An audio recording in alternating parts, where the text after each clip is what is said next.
Hello. Hi, welcome to the Green Brush. This is,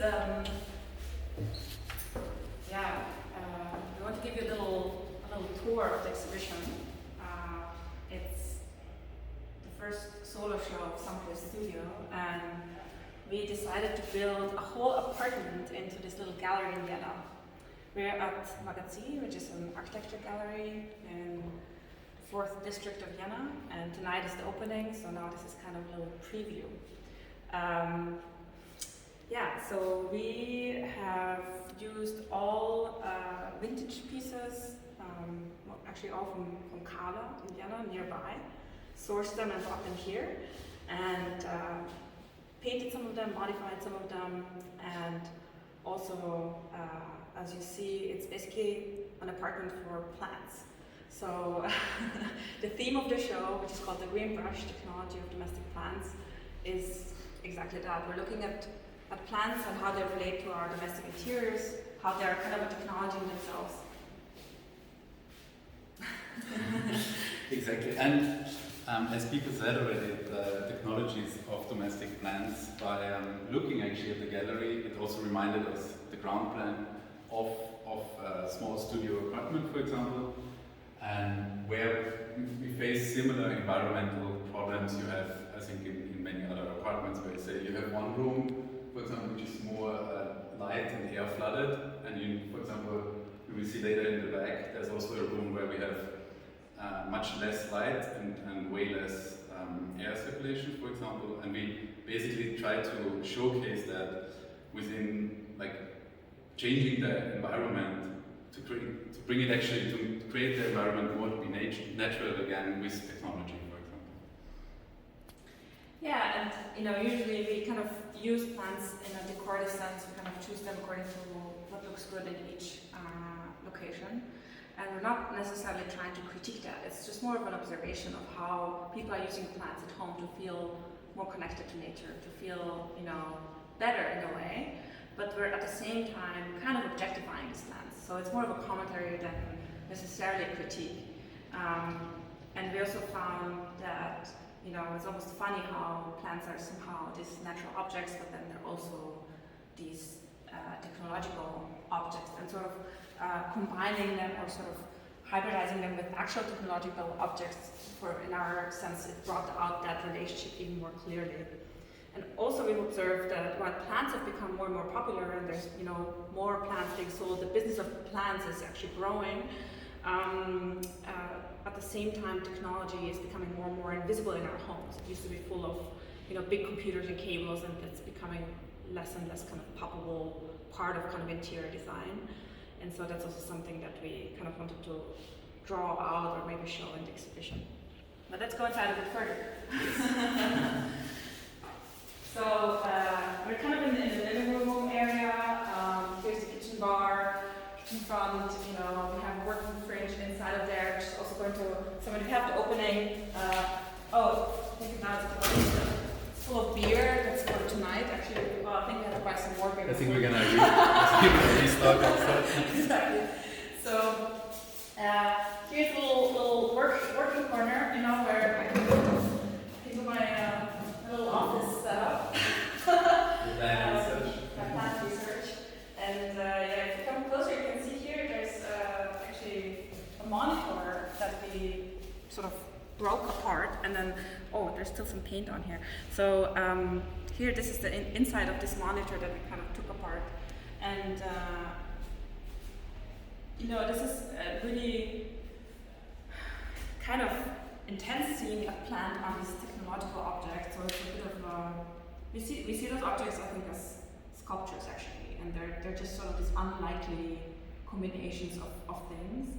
And maybe to talk a little bit about the process of this, we actually started doing this virtually first. So we made a bunch of kind of 3D models of sort of, found objects on the internet. So found sort of 3D models from places like Sketchfab or other archives, and then combined them with sort of virtual plants. And that became in itself a sort of aesthetic research, but also sort of, we found that we had a visceral reaction to that. And so here, you see sort of the physical version of that. Should we do a break? Oh.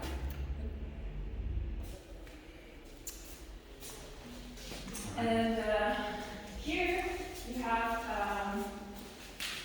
kind of a little kid corner. And it was important for us to actually speak to lots of different audiences in the exhibition. And already just setting up the exhibition, you see there's these big windows, and people, and especially kids and grandparents have been kind of looking inside a lot, because I think the exhibition is really kind of easy to understand for people. And so it was important for us to include all kinds of objects, domestic objects for different generations, different people. And I should mention that part of the idea is also that during the closing event, people can take those objects home. And so a lot of them are still functional. This is actually working, so maybe some kid will want to take this, and we leave it open to people if they want to keep it as a planter or maybe just use it to toy. They're all designed in a way that those objects are still usable, except for maybe the screen obviously not, or the tactile objects not so much, but the kind of general mechanics and things are still working. Yes. And also maybe you have noticed that most of the plants actually we sourced are not actually regional plants, which is also an observation we made by planning this, also first putting this exhibition digitally together, was that by bringing those into our regional environments, we will have to, so each of them has actually kind of like an technology enforced environment. Yeah, as in, the plants that we're buying in the store are optimized for human needs. There's always the same temperature all year round.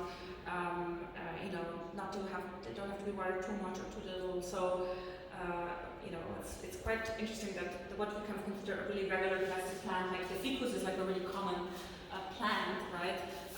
And it's almost become a trope of sort of Western European homes, but that's actually not a plant that would necessarily grow locally here in the forest. So, again, rather than necessarily trying to,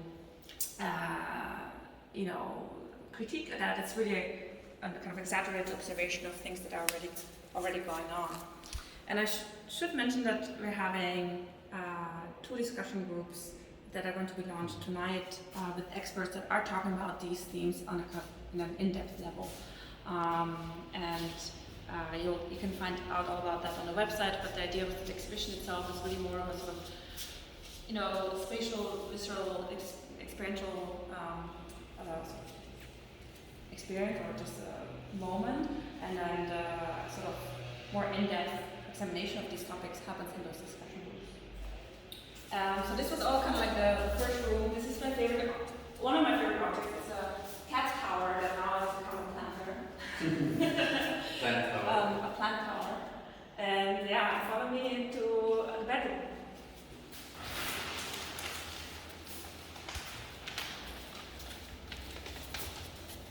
So in here, it's noticeably warmer. You see there's a different light in here. It's really pink and kind of cozy. And those are all plant, what are they called? Like UV light, like plant growing light. So that's actually kind of optimized for the plants. Natural daylight lamps. Mm-hmm. And here you have the flower bed. It's a flower, and then for example you have a farm here, which also needs a lot of humidity actually, and Fern. Exactly. We added a humidifier here, so it's warmer and also humid, and sort of try to pick plants that feel a little bit more comfortable in this climate than in the other space.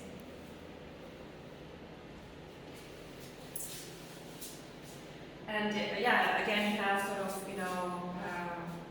a kid bed, sort of different types of occupants here, and then we have a sculpture here by Anna Paul, who is a Viennese artist, and so she works a lot with sort of ready-mades and actually thinks a lot about sort of I would say food and the production of food, all aspects of food, including how we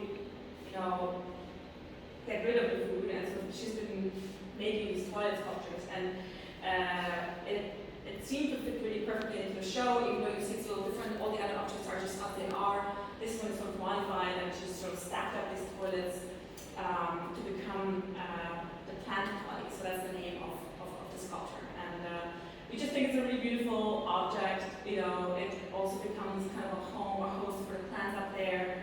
And it's going to get reconstructed after a show and sent back to the company, and actually they're going to use some real toilets after the fact as well. So everything here is recycled.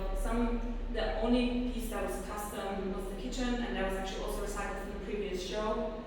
And everything is also going to get back into the cycle of life when people are picking up their pieces. And a lot of the pieces have already been reserved actually. So you know, if we actually want to take some of them maybe if they get left over, and so we're excited how this sort of becomes part of the cycle of things, of plants, of technology, and nature.